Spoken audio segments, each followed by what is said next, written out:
সবরে জামিল ইখতিয়ার করার তৌফিক দান করেন।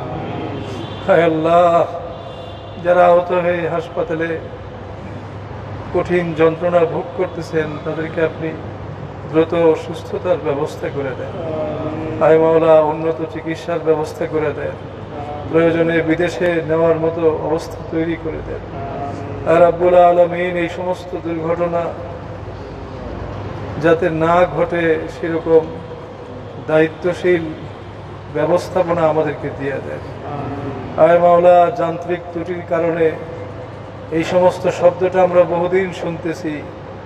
এই যান্ত্রিক ত্রুটির কারণে বহু বিমান বিধ্বস্ত হয়ে বহু আহত নিহতের ঘটনা ঘটতেছে।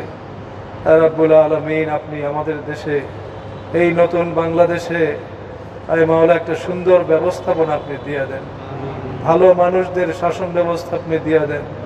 আয় আল্লাহ, যোগ্য এবং ইমানদারদের শাসন ব্যবস্থা দেন, যাতে মানুষ সুখে শান্তিতে বসবাস করতে পারে, যাতে অনাকাঙ্ক্ষিত ঘটনাগুলো না ঘটে সেই ব্যবস্থা আপনি করে দেন।